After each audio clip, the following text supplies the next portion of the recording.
So guys, are you curious about where your wool comes from for your clothes? Well, PETA here is going to show you where the wool comes from. Are you ready for this? I don't think you're ready. When I first saw it, I wasn't even ready for this. You're like, oh my god, John, is it bad? No, it's wool from a sheep. But of course, PETA's got to make it seem like we're going out hunting sheep and, you know, but just trust me, this is hilarious. I couldn't stop laughing the first time I saw this because of how ridiculous it is. So we're gonna show you how they're portraying a shearing of a sheep and their wool, or a ram, or whatever has wool. How they're portraying it to how it actually is, because obviously these guys aren't being truthful about it. But are you ready for this? If you're drinking something, I suggest you just put it down. Just put it down for now until we're done with this video, at least. So, you done? Okay.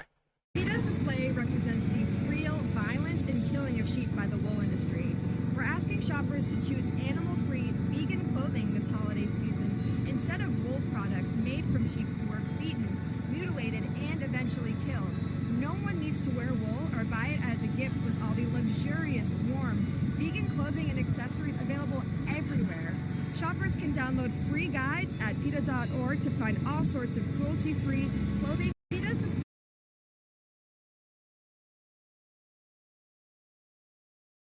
And that, my friends, is where wool comes from. That's how they get wool from the sheep. They pick them up and throw them onto the ground. Of course, that's not how. Let's go. So here's a sheep, like almost like a before and after picture. So sheep need to be sheared. They need to be, because if they don't, this stuff starts to happen. Look at that. It starts pulling on their skin. This is probably hard and like a solid mass. And it's basically, you know how it feels like when someone pulls your hair? Imagine that, but all over. Imagine having to lay down, and when you're laying down, it's just stretching out, and it feels like someone's just, constantly pulling on your hair. So they're not like, say, anything with antlers like moose or elk or whatever, where they can, shake it off themselves. No, they don't really have a way of doing this, so they need to be tended to. So people, before and after type thing, holding them down, no different than when you take them to the vet, because they are animals, and while we're trying to help them, they don't know we're trying to help them. So yeah, they're gonna feel a little, and they're gonna, wiggle around a bit. But they're certainly not picking the sheep up and throwing them onto the ground. So here's one that I saw. It's simple. Seems to be the same person in most of these. Seems like this is what they do for a living. This lint-covered meatball is a sheep. She's never missed a meal, but she did miss last year's shearing, making her easily the biggest task I've ever taken on. Overgrowth is hard enough by itself, but with overweight added to the bunch, this is very difficult to maneuver. The additional circumference of the wool makes it very hard to get her into position. Not to mention that I'm basically going in blind. I'm not too worried about how pretty this is, I'm just worried about getting it off of her with no nicks. The weight of this very heavy fleece is pulling on the skin, and sometimes the best way to avoid a nick is to leave a ridge. But honestly, I don't think she gives a flapping fig about what she looks like as long as this massive weight is lifted off of her. Literally. It takes me 8.5 minutes to find a sheep in this full fleece, and the pile it leaves behind is mind-blowing. I mean, look at the size of this thing. Although, the sheep's no lapdog either. I can barely wrap my arms around this monster, and a construction-sized trash bag is almost not enough. It's 23 pounds of dirt, oil, and mats. This lint... Okay, so imagine you carrying around 23 extra pounds just in hair. I mean, you saw it's a very delicate process, because you're using, for the most part, an electric razor. And when you get down to that skin, because they do have the wool covering them most of the time, their skin is very delicate. And so, like she said, it's because when you're doing it, it's pulling on their skin, and you don't want to nick them to where they start bleeding or something, because they're already stressed out enough, because, again, we're trying to help them. They don't know that though. So naturally they're going to, you know, they're going to be like, "Oh no, please don't." But then when it's done, they're like, "Well, I feel a lot better now." Um Unfortunately, this pretty baby right here is fat. So not only do they have a lot of wool, they're just fat. Um, but it's a delicate process because you want to be gentle. You don't want them to stress out. Because the more they stress out, the more you stress out. Because then you got to work harder to, work around certain situations and stuff like that. So just going slow and keeping them as calm as possible is the way to do it. And then you saw how big it was, basically a freaking carpet on the ground. That's how large the thing is. When it's opened up and spread out, it's like a carpet. Um, so that's one reason why sheep and rams and anything else that has this very thick a bit of wool on them, why they have to be sheared, because if not, it causes problems. Um, but the fact that PETA is so dishonest when it comes to what it actually is, we're not picking up and slam. Do you really think someone would be able to pick that thing and slam it on the ground like that, just willy nilly, just pick it up and no, no, we're not gonna freaking Bruce Lee 1 inch punch the damn thing.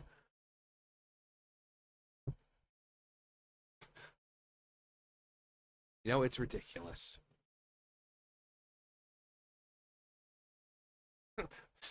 The scene of horror. No, the babies. It's a bloodbath. Oh. Yeah, you've got the babies right there that look like they're waiting, and then you see the ones right over there that have been freed. They're like, okay, you're done. Go eat. Go eat. Go de-stress yourself. They're nature's pinatas. Beat the shit out of them and wool falls out. Sounds like they learned this from Minecraft. Save the planet. Punch your local Wooloo in the face. I want to shake that snow globe.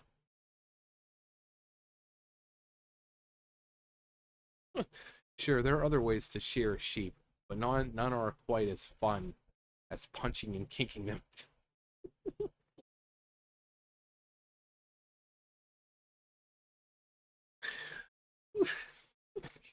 Don't get me started with skinning cats. Wait.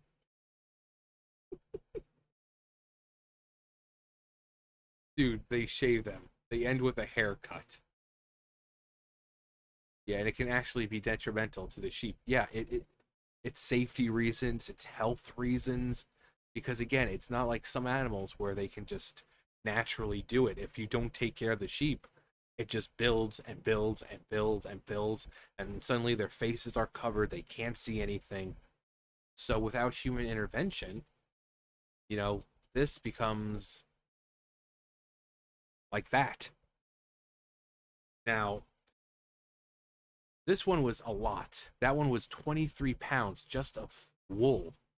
Imagine this. Imagine how much that would be. You know, like seriously. Because not only is it the wool, but then you've got like sticks in there and dirt and debris, and then it like hardens up and it becomes heavier. See, it's covering its eyes. It starts pulling on the skin. Wow. 35, wow. That's a lot. Yeah, 30 right there. I mean, seriously. That much from that. It doesn't look like because you think it's wool and it's like, oh, it must be light. No. 35 kilograms? That's insane. That's insane. 35 kilograms. That is. I mean, I'm sure I know I have a lot of people, across the pond, and you'll hear 35 kilo of this. That's insane. Yeah, that's why we need to shear the sheep because they can't do it on their own. And then you have these jerk offs being so disingenuous about it, acting like the animals are being abused. It's no more than taking your cat or animal to the vet. They're going to be stressed out a little bit, but there's no harm coming to them because, while again, as humans, we know we're trying to help them. They don't know we're trying to help them. But then when they realize it, sometimes they'll relax, and afterwards they realize, oh wow, I feel a lot better. It's like with cows and then bulls with their hooves and everything. They might be struggling a little bit at first, but then you go in there, you find there's an infection, and you cut that you know, down to the corium and stuff like that, and you find out that like there's this huge pocket that's just been filled with pus and everything, and it's like, yeah, that's they must have been feeling really, really bad. And then they realize, oh wow, I feel so much better. That pressure that's been building up in there, I feel so much better because it's gone. So they don't realize you're helping them until they feel better, and they're like, okay, well, I didn't like it at first, but I feel better now, so I'm okay with it. But yeah, I would say, you know, if you're interested to see how it's done, go watch people like this, like cows and bulls. Like I said, with the taking care of their hooves, really fascinating how they do it. You have a knife and you just keep you know cutting away at it, making it nice and even, taking care of make sure the white lining of the checking that, um, and if there's any infections and you know taking care of it. You got like salicylic acid that the powder and all that you put on there and wrap it up. And but it's animals can't take care of themselves like that sometimes. If a cow has an infected hoof, or you have a sheep that has overgrown wool, they can't take care of it on their own. They'll just deal with it. They'll just keep living, and they'll just keep getting worse and worse and worse and worse. And then for the cow or the bull or whatever, like necrotitis can set in, and it'll start eating away and dissolving the corium and the hoof capsule and stuff like that, and suddenly it's just falling apart. So that's where human intervention is needed. But they say they care about animals, but they really don't. Like PETA, I mean. But anyway, that's gonna do it for me. You guys know the drill. I'll see you guys later. Bye, guys.